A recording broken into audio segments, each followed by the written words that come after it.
अस्सलाम वालेकुम, welcome to unique items. Leadership and management skills के कुछ बेसिक एमसीक्यूज़ इस वीडियो में डिस्कस करने जा रहे हैं। अगर आप पहली दफ़ा चैनल पे आए हो तो सब्सक्राइब करके बेल के बटन को भी प्रेस कर लें ताकि आने वाली वीडियोस भी आपको इजीली मिलती रहा करें। तो चलिए शुरू करते हैं। क्वेश्चन है, dash is increasing leadership rapidly, strategy, command, control, getting others to follow. कौन सी चीज़ लीडरशिप को बढ़ाती है, उसको जो है ना लीडरशिप को रैपिडली इंक्रीज़ करती है? तो अब देखें, स्ट्रेटजी, कमांड, कंट्रोल ये अलग चीज़ है। लीडर तब बनता है जब लोग उसको फॉलो करते हैं। जिसकी फॉलोइंग होती है ना, तो वो लीडर बनता है। तो गेटिंग अदर्स टू फॉलो ये चीज़ लीडरशिप को बढ़ाती है। डी आंसर होगा। Regarding leadership which statement is false? Leadership के हवाले से कौन सी स्टेटमेंट इनमें से फॉल्स है, गलत है? Leadership does not necessarily take place within a hierarchical structure of an organization. When people operate as leaders, their role is always clearly established and defined. Not every leader is a manager. तो इनमें से कौन सी जो है ना statement false है? अब देखें, हर एक लीडर मैनेजर नहीं हो सकता। Leadership does not necessary take place within a hierarchical structure of an organisation. Leadership जो है ना, कोई ज़रूरी नहीं है कि ऑर्गेनाइजेशनल स्ट्रक्चर में हिरार्किकली जो है ना वो क्या हो, उसको प्लेस किया जाए। लीडर जो है ना, ये ज़रूरी नहीं है। तो ये देखें, when people operate as leaders their role is always clearly established and defined. जब लोग बतौर लीडर जो है ना वो काम करते हैं तो उनका रोल क्लियरली डिफाइन होता है, ये डिफाइन नहीं होता। तो बी आंसर होगा यहाँ पे। नेक्स्ट है कि dash are the approaches to study the leadership which emphasises the personality of the leader. इनमें से क्या चीज़ है जो कि हमें स्टडी करने में मदद देती है, जो कि लीडर की पर्सनालिटी को आप एम्फसाइज करते हैं, उसमें एम्फसाइज किया जाता है? Contingency theories, group theories, trade theories, inspirational theories. तो जो आपकी है ना ट्रेड थीरीज ऑफ लीडरशिप, तो वो अप्रोचेज हैं to study of leadership which emphasise the personality of the leader, जिसके थ्रू आप लीडर की पर्सनालिटी को समझ सकते हैं। तो ये आपकी ट्रेड थीरीज हैं। ट्रेड यानी characteristic theories. Needs, setting standards and maintaining discipline and appointing sub leaders according to Adair's approach called एज। ये जो चीज़ है ना कि नीड्स, ज़रूरियात को देखना, सेटिंग स्टैंडर्ड्स, डिसिप्लिन को मेंटेन करना, अपॉइंटिंग सब लीडर्स, तो ये चीज़ क्या कहलाती है? Work function, task function, individual function, team function. तो ये एडेयर्स की रिपोर्ट के अप्रोच के मुताबिक ये क्या है? This is a team function of leadership. Dash used the term employ centred and production centred to describe leader behaviour.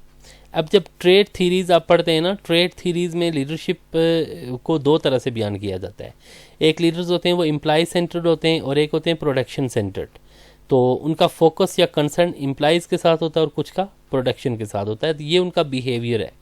तो ये चीज़ जो है ना, आप कह सकते हैं ट्रेड थीरीज में पढ़ी जाती है, बिहेवियर ऑफ द लीडर्स। तो ये चीज़ लिकर्ट इन्होंने ये क्या है बयान की है। तो डी आंसर होगा। Frequently committed mistakes should be corrected by. बार बार जो गलतियाँ होती हैं ना ऑर्गेनाइजेशन में, तो उनको कैसे दुरुस्त किया जाए? Explaining to every individual without disrupting practice. तो उस गलती को जो है ना उसको डिसरप्ट किए बगैर, उसको डिस्टर्ब किए बगैर आप हर एक बंदे के पास जाएँ, उन्हें कहें कि ये गलती ना करें। Ending the practice early before they become habits. उनको आदत बनने से पहले ही उनको रूट आउट कर दिया जाए, उनको ख़त्म कर दिया जाए। या फिर stopping the practice for a while and point them out to the trainings. उनको एकदम ख़त्म करके कुछ देर के लिए फिर ट्रेनिंग में उनको जो है ना पॉइंट आउट कर दिया जाए। तो ये क्या कहते हैं? लीडरशिप थीरीज कहती हैं कि ये this is the best approach. C यहाँ पे आंसर होगा। Contingency theories of leadership based upon. Leadership की जो कंटीजेंसी थीरीज है ना, उनमें क्या कहा जाता है कि there is no single style of leadership appropriate to all situations. कि तमाम सिचुएशंस के लिए कोई एक स्टाइल अप्रोप्रिएट नहीं है। क्या कहा जाता है कि there is a single style of leadership appropriate to all managers. तमाम मैनेजर्स के लिए एक ही स्टाइल अप्रोप्रिएट होता है, या फिर that there is a single style of leadership appropriate to all situations, या फिर तमाम सिचुएशंस के लिए एक ही स्टाइल जो है ना अप्रोप्रिएट होता है। तो ये देखें, ये कहा जाता है कंटीजेंसी थीरीज में कि there is no single style of leadership appropriate to all situations. तो ये बात कही जाती है, ए आंसर होगा यहाँ पे। The leadership theories can be classified into, leadership theories को आप कितनी उसमें क्लासीफाई कर सकते हैं, trade theories, style theories, contingency theories.